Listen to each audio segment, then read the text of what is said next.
Miren, mi gente, nos encontramos con el invitado de hoy, Efraín Yadala. Recuerden seguirnos por nuestras redes sociales. Apuro es puro llano.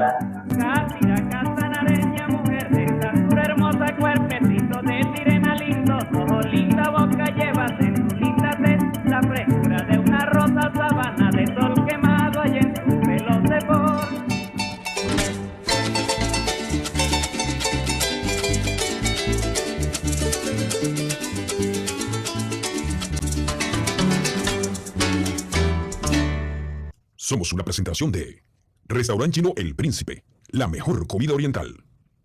Carisma, envoltura para regalos. Inversiones SKM.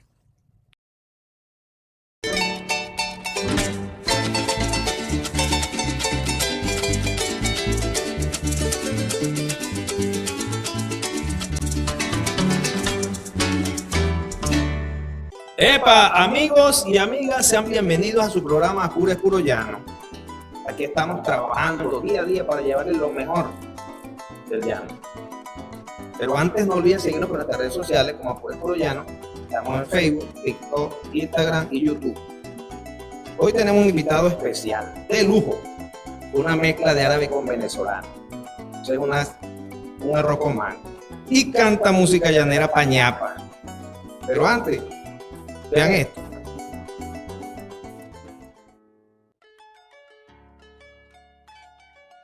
Dice una leyenda referida por los peones vaqueros del Cajón de Arauca que existieron dos grandes amigos en aquella región, llamados Carrao y Mayalito.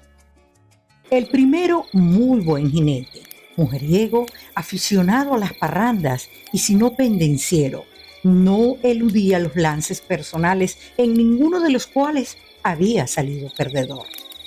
Todas sus aventuras eran nocturnas y al oscurecer montaba en su caballo y desaparecía por los caminos del llano.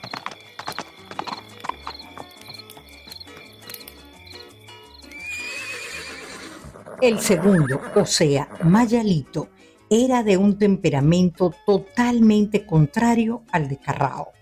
Comedido, juicioso, ordenado y dedicado exclusivamente al trabajo y a atender las obligaciones familiares.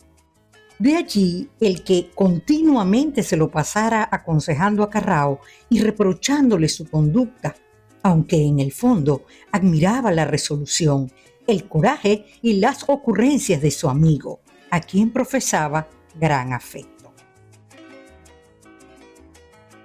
Una noche de invierno, lluviosa y tempestuosa, Carrao, desoyendo como siempre los prudentes consejos de Mayalito, ensilló su caballo como de costumbre.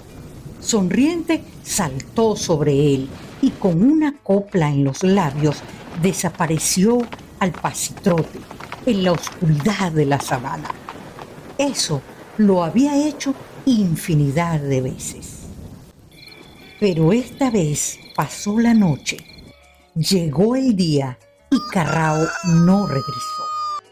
Mayalito, seguro de que su amigo algo grave le había ocurrido, pues no era hombre a quien detenían los obstáculos del llano, como un caño crecido, ni equivocaba nunca el rumbo, se dio a la tarea de buscarlo de inmediato. Y después de varios días, con sus noches recorriendo incesantemente las sabanas, solamente encontró las charnelas del freno del caballo de Carrao, señal que demostraba que se le había desbocado por la llanura. Mayalito no desmayó en la búsqueda, pues confiaba en la condición de jinete de su amigo, domador de potros en pelos y sin riendas, y continuó su tarea, prefiriendo las negras y tormentosas noches de invierno como aquella cuando Carrao partió para no regresar, que eran las que más gustaban a este para sus aventuras. Pasaban los meses, los años, y Mayalito seguía con el mismo interés del primer día, buscando al querido amigo, pues aunque elemento en extremo moderado y enemigo de andar desafiando el peligro, era como todo hijo del Cajón de Arauca, veterano sobre un caballo, conocedor a perfección de todos los rumbos de la llanura apureña, y consideraba un deber suyo ineludible, por la buena amistad que los ligaba, continuar recorriendo sin descanso la inmensa sabana hasta encontrar a Carrao. Y a altas horas de la noche, indiferente al rugido del trueno y a la lluvia torrencial, se oía su voz llamando al amigo incesantemente. ¡Carrao! ¡Carrao! ¡Carrao! Transcurrió un tiempo largo y ningún habitante del Apure informaba, como era corriente, desde que comenzó a buscar a Carrao, que había visto a Mayalito. Todos lo oían llamando a Carrao, pero nadie lo veía. Para sorpresa de los nativos, descubrieron que aquella voz era el canto de un ave color oscuro, desconocida hasta entonces, que preferentemente cantaba en las noches de invierno y que al volar producía un ruido metálico con las alas. A esta ave zancuda de pico largo, que se alimenta de caracoles, se le ha dado el nombre onomatopéyico de Carrao, y la gente comúnmente dice que su canto pide lluvia continua. Pero el llanero, conocedor de la leyenda, expresa sentencioso: ese no es Carrao ni pide agua. Ese es Mayalito, que se volvió pájaro para seguir buscando a su amigo Carrao. Óiganlo, es la misma voz de Mayalito cuando lo llamaba a medianoche buscándolo por las sabanas inundadas. Y si no lo quieren creer, escúchenle el sonido de las charnelas del freno cuando vuela. Todavía las carga de recuerdo. Y no se fijan que hasta las plumas son casi color de luto. Esta leyenda simboliza la firme e inquebrantable lealtad del llanero en la amistad, que en ella llega hasta el sacrificio. Esta es una leyenda de don Julio César Sánchez Olivo. Edición y montaje Orlando Nieves. Narró para ustedes Evis Castillo. Tenemos por aquí a Efraín Yadala, el coplero ligado. Hermano querido, bienvenido. Gracias de Al verdad. fin lo conozco. Me siento bien honrado, satisfecho de estar compartiendo con este prestigioso programa que conduce mi amigo Orlando Nieves, lo produce muy Nieve, legendario. legendario Orlando Nieves, peligroso con una cámara ese hombre. Sí, peligroso con una cámara. Bienvenido una vez más. Estoy un poco emocionado, entienda. Señor que lo conoce el llano apureño, aparte de Venezuela, también Colombia. Sí, he estado bastante tiempo viajando a Colombia regularmente como jurado internacional, representante de Venezuela. Disculpa que te interrumpa, vayamos ahorita. No te vas tan rápido, manito. Tenemos tiempo. Sí, Esa vena artística, ¿de dónde viene, Efraín? Si tú eres árabe, venezolano. ¿De dónde viene esa vena? mira, yo diría que es el ambiente donde se forma el ser humano. Vamos a hablar desde allí. Desde muy niño yo, allá en San Rafael de Tamaica, donde nací, pues, mira, me crié desde que tengo uso de razón oyendo La Voz de Apure, Radiodifusora del Sur, todas esas emisoras. No habían FM. Hace muchos años. AM. eso. No, pura AM, 2 AM. Y siempre estas emisoras, pues, pasaron toda su vida difundiendo, pues, solo música llanera en su gran mayoría. Después de la década de los 70, adentrados los 80, empezaron a cambiar el formato. Pero yo ese oído musical y esa vena musical, como me estás preguntando, la fui adquiriendo gracias a la radio, gracias al ambiente en un pueblo muy parrandero, muy de fiesta, San Rafael. En ese entonces pues yo me inicié ya con el maestro Manuel Luna y con el maestro Elio García. ¿Cuándo te das cuenta que cantas, que tienes esa actitud? Mira, yo me doy cuenta de eso desde los actos culturales que hacían en la escuela. Allá yo siempre cantaba, me metían a cantar ahí, me gustaba la música ahí. Me gustaba cantar canciones del Carrao, de Nelson Morales, de Loyola, de todos esos cantantes de aquella época. Esos eran los cantantes, Eneas Perdomo, y otros tantos más. José Alinieves estaba empezando, Montoya ya estaba. Bueno, yo creo que el primer artista que yo conocí desde muy niño fue José Francisco Montoya. El tigre. Y lo vi fue coleando, me acuerdo clarito, tenía yo como 6 años.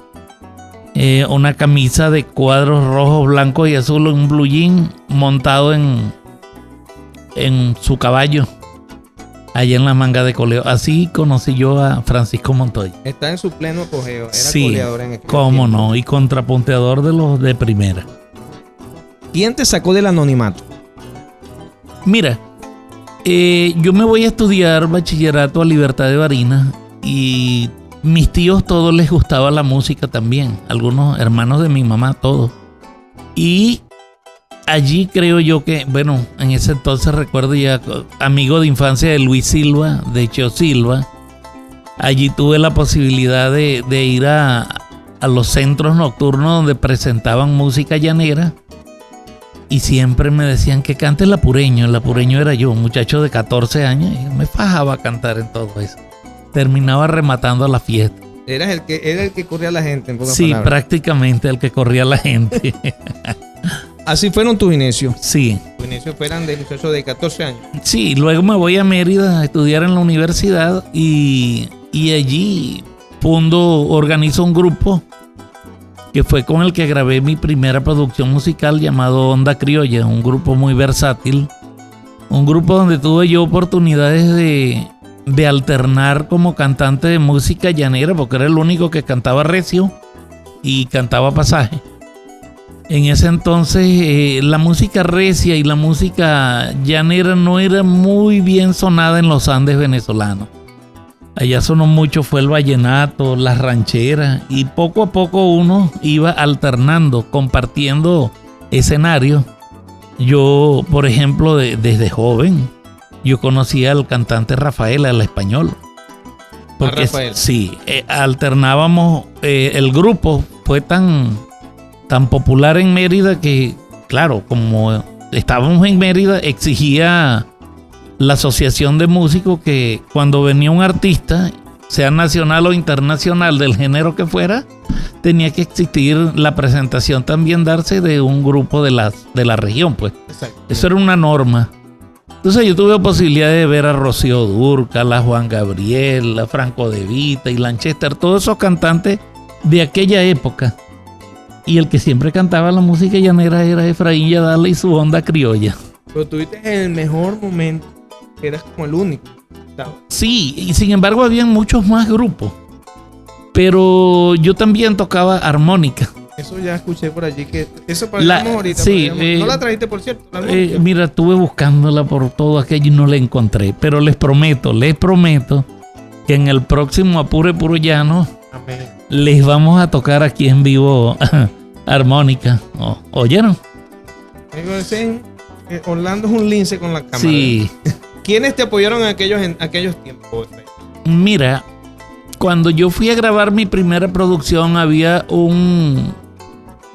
era como el representante de Radio Caracas Televisión en la región Los Andes. Él era el que cuando se caía la señal allá en el Pico Bolívar, que era que estaba la antena de RCTV, él iba a arreglar esa antena. Un amigo de Oriente, por allá de Carúpano, llamado Luis Guzmán.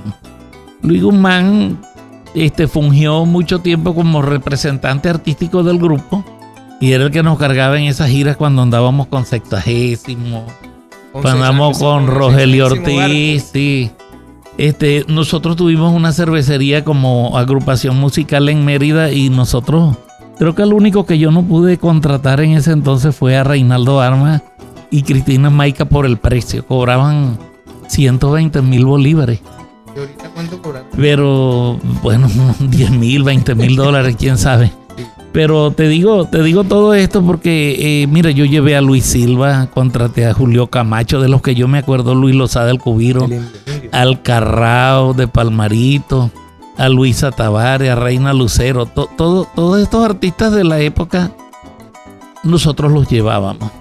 Y el grupo los acompañaba, le montábamos sus canciones. ¿Te volviste empresario después? Sí, yo me gradué teniendo esa cervecería alquilada allí.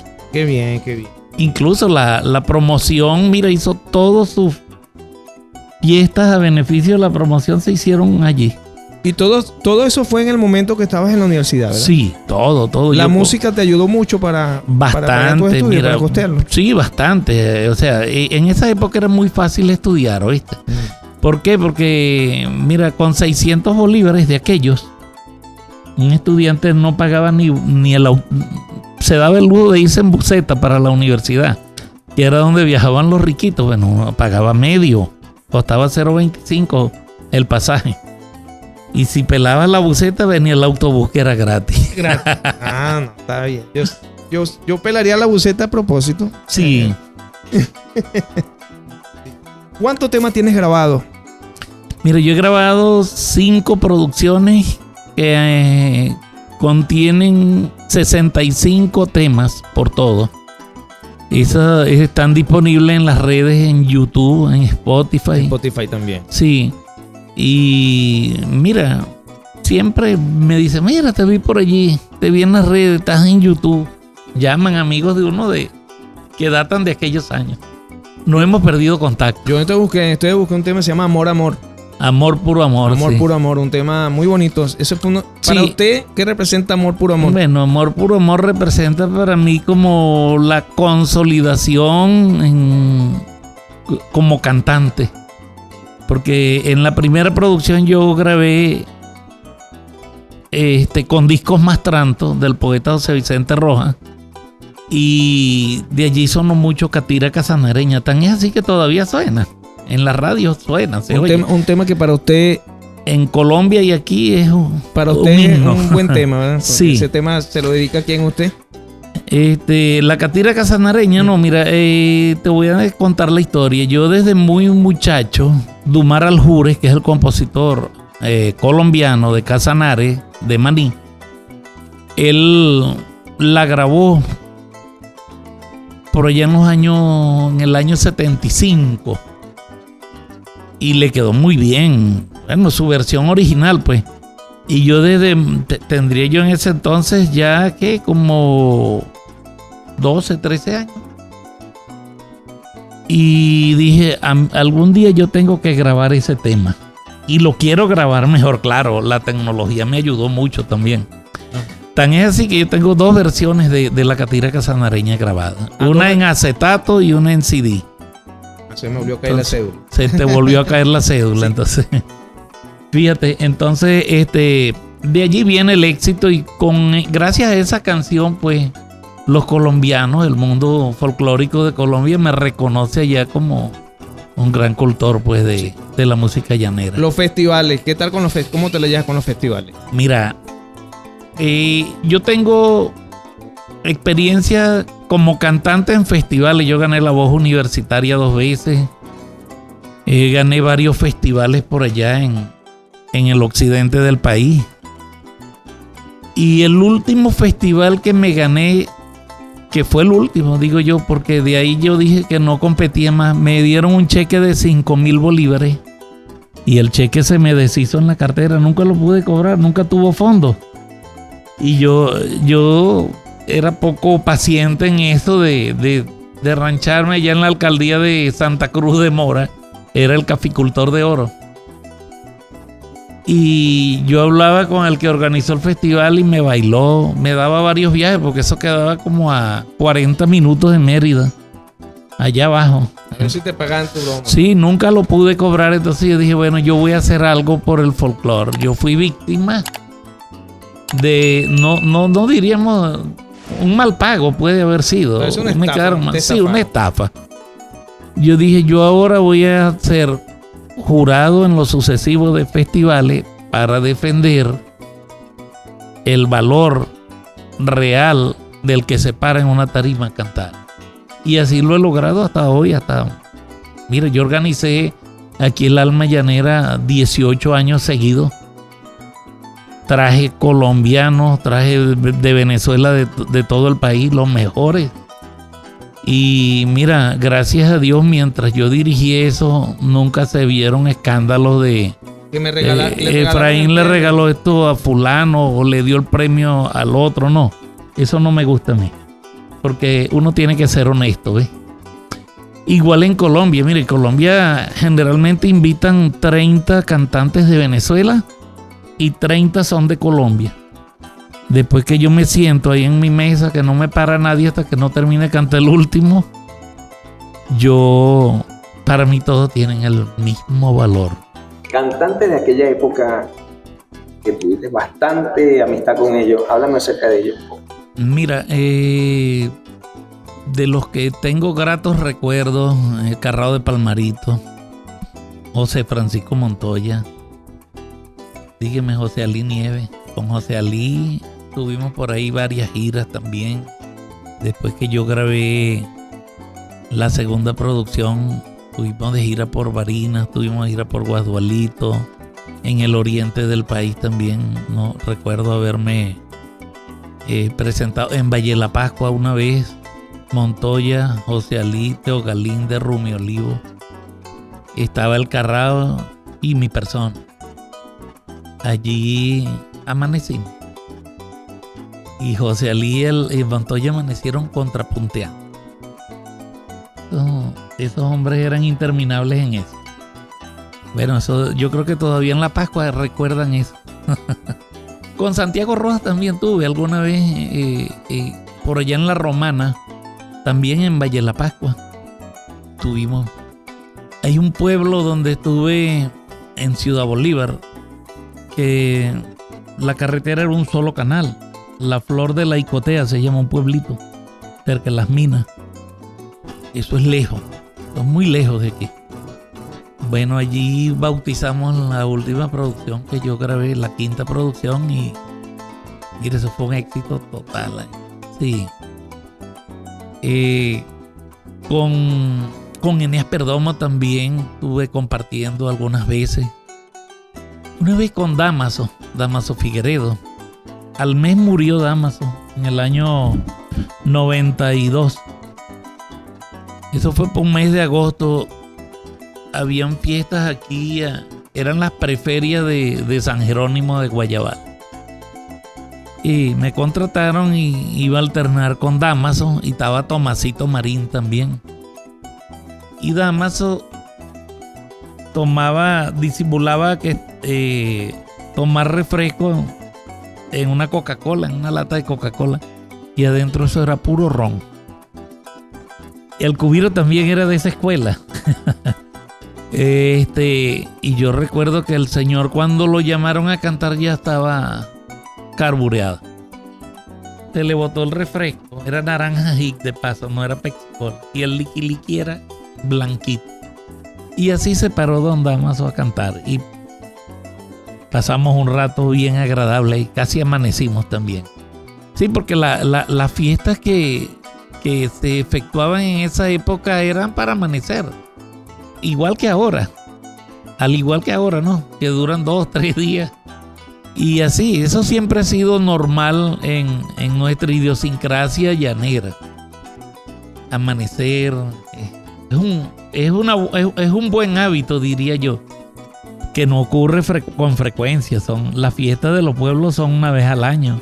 La feria de las ciudades una vez al año. Y yo creo que eso es entendible, que ocurran estas cuestiones kilométricas.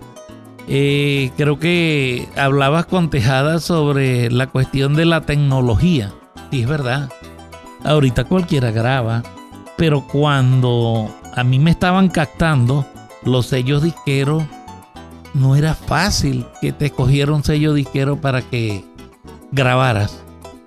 Eso, uno iba a la cervecería y matando tigres. Así fue que a mí me captaron. Y en una oportunidad estaba el sello Cima. Estaba yo con Joseito Romero en Los Nísperos, que ya eso no existe ahí en San Joaquín de Turmero. Era yo un muchacho aficionado, iba a entrar a la universidad. Era menor de edad, 17 años.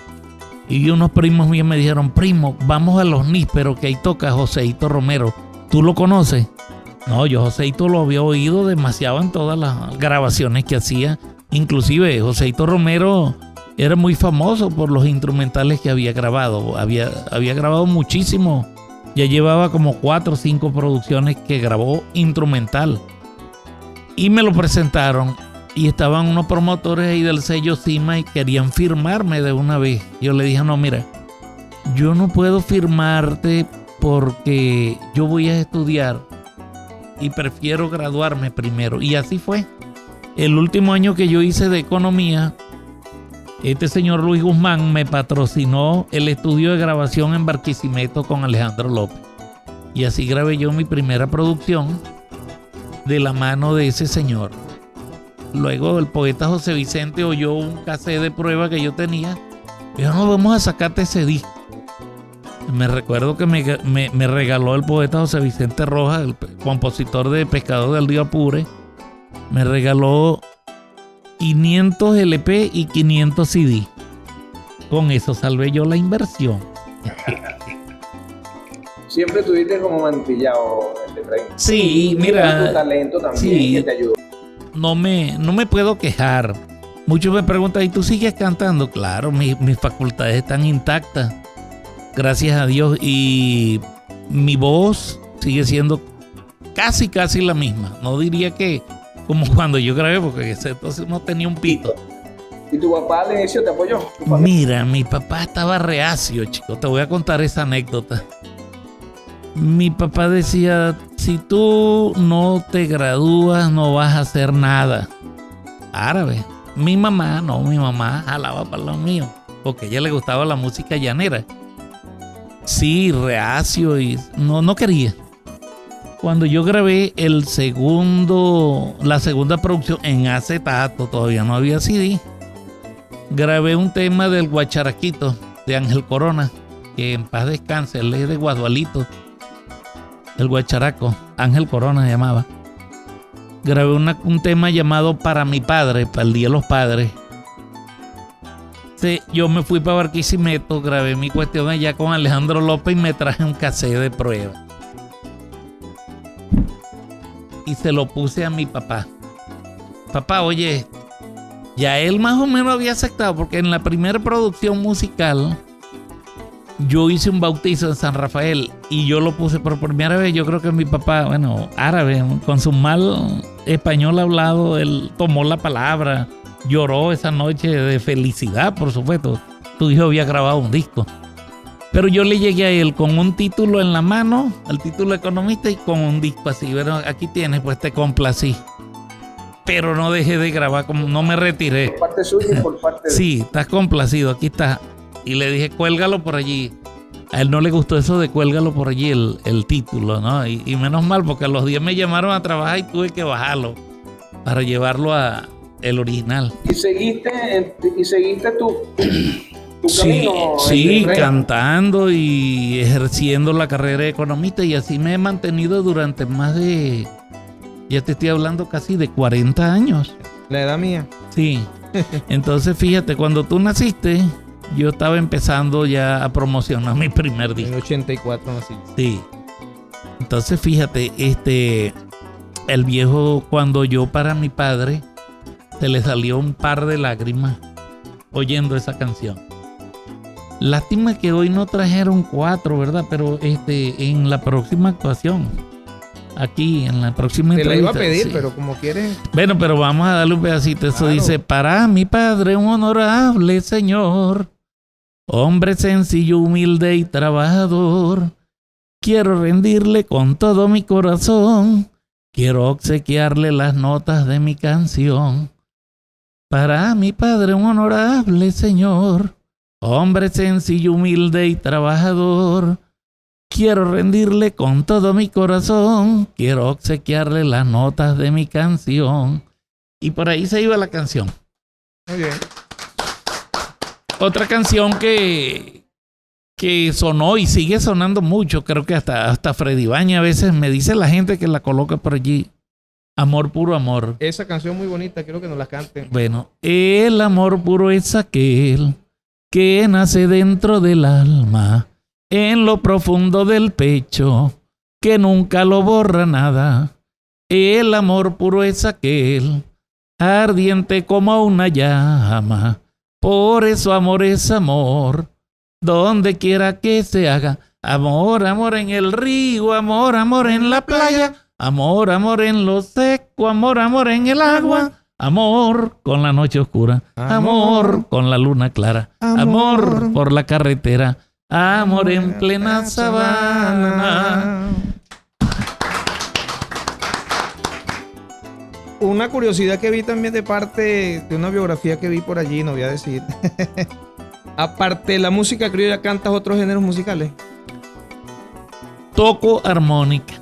Lamentablemente yo grabé un disco con armónica dirigido por Alejandro López allá en Barquisimeto.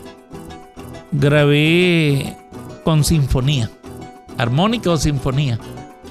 Muchos, desde muy muchacho me llamó la atención ese instrumento, desde que vivía en Barinas.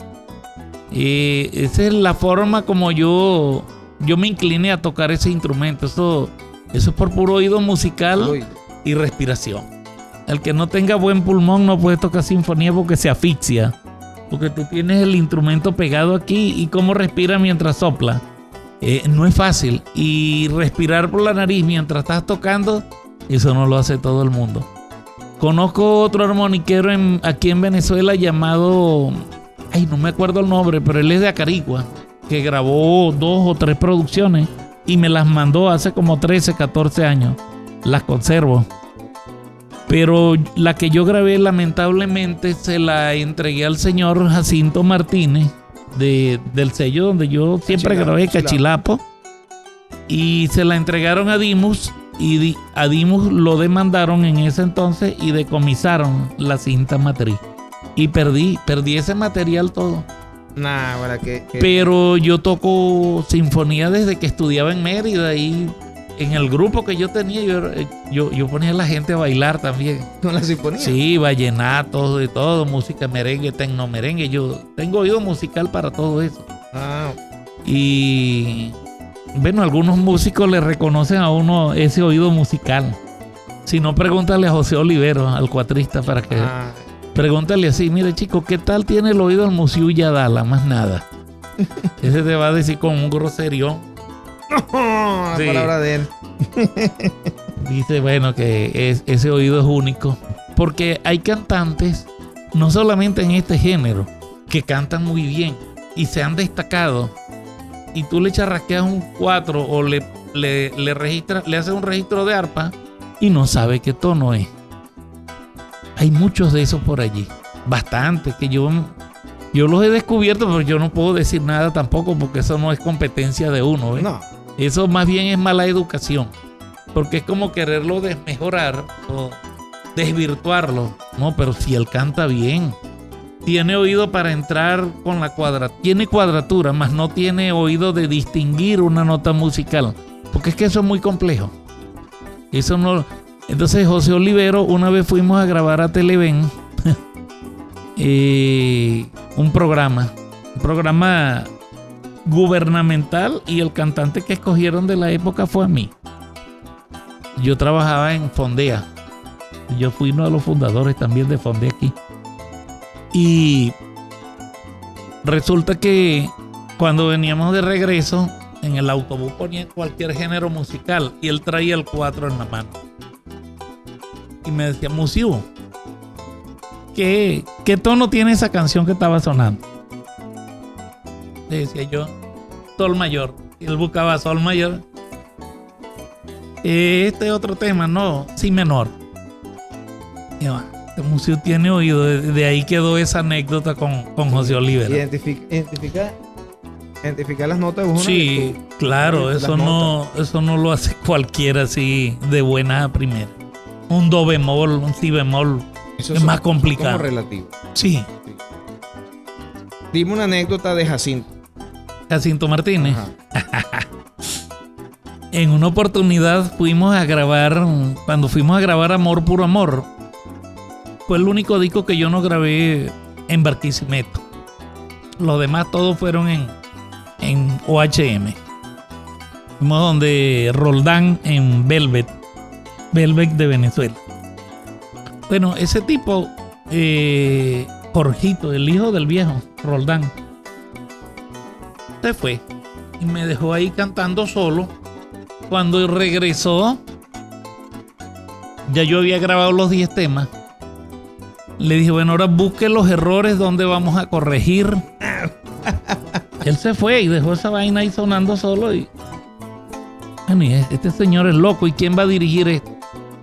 No, vale, cuando esa grabación salió así, sin errores. En otra oportunidad, la cuarta y la quinta producción las grabé yo con Daniel Villanueva. Y Jacinto era un viejo que le gustaba la economía en los estudios. Él se molestaba mucho con la cuestión de que los cantantes que gastaban muchas horas. Bueno, yo me tardé haciéndole la pista a 2 producciones, una de 16 temas y una de 15 temas, eran 31 temas.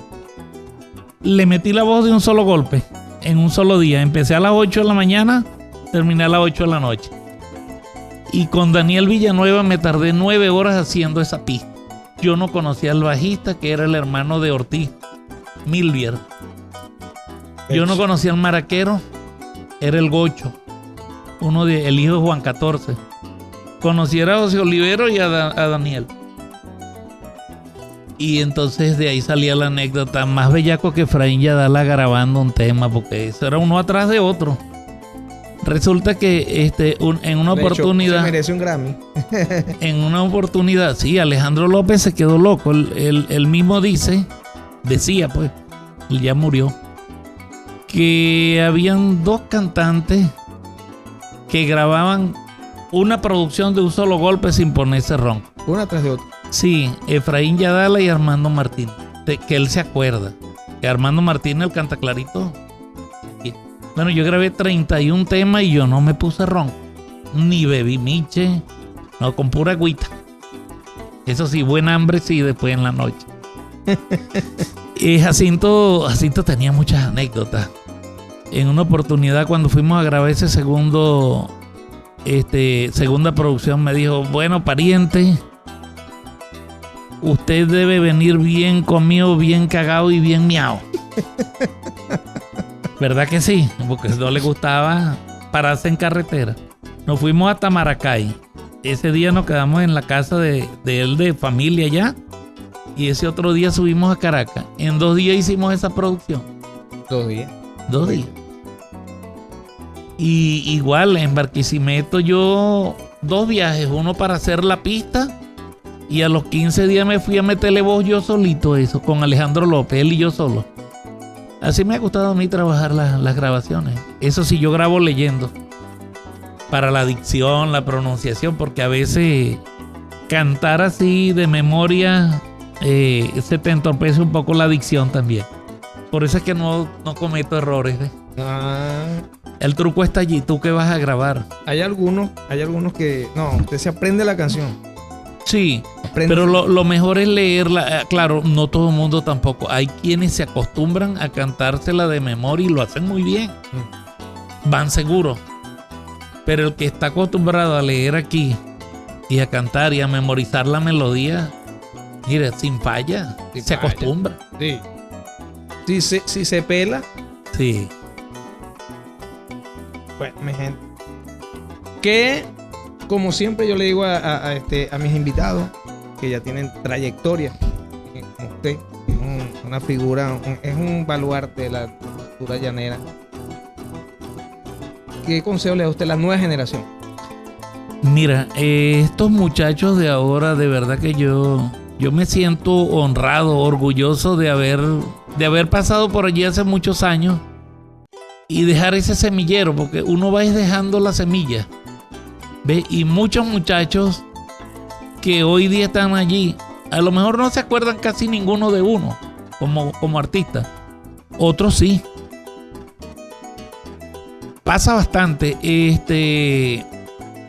Hoy día los muchachos, hay bastante. Mira, es impresionante la cantidad de jóvenes, y yo creo que la música llanera hoy día, en este momento, está viviendo sus mejores etapas desde que se conoce como género de música llanera.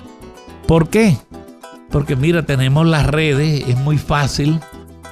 Cualquier muchacho graba hasta con un teléfono y al ratico eso está viral en un TikTok, en esto mismo que estamos haciendo acá, que antes eso no se veía. ¿Ves? Entonces yo, mi mensaje que le doy a esos muchachos es que traten de mantener esa música en el sitial que siempre se ha merecido estar. Hónrenla en el sentido de que represéntenla. Hay muchos géneros, está el jocoso y eso, pero eso es harina de otro costal. Porque la esencia de lo que es la música llanera, los únicos que pueden evitar que se pierdan son ellos. Aquí más nadie, las generaciones de relevo que vienen. Uno está de paso por allí, y por supuesto que si tocase agarrar a un muchacho de eso y hacerle una orientación, así como me la hacía a mí el Carrao en aquel entonces, el mismo Jesús Moreno en una oportunidad, conversando con uno, mira, gente que muy valiosa que uno conoció y de muchachos los conoció, pues. Y de alguna manera ellos orientaron o sirvieron de bastión para que uno también pasara por donde ellos pasaron. Qué bien. Bueno, señores, un aplauso con parte del folclore apureño venezolano. Efraín Yadala. Y este regalito que tenemos acá te lo manda nuestra amiga Nercis Nava. Para tu fiesta, matrimonio, cumpleaños, lo mejor, para que envuelvas tu regalito de una forma bonita y representativa. De parte de Puro Llano y Nercis Nava, te entregamos esto, mi hermano querido. Bueno, muchas gracias, Nercis. Tomaremos en cuenta este regalo y vaya la publicidad. Esperamos que este emprendimiento llegue tan lejos como ha llegado la música venezolana.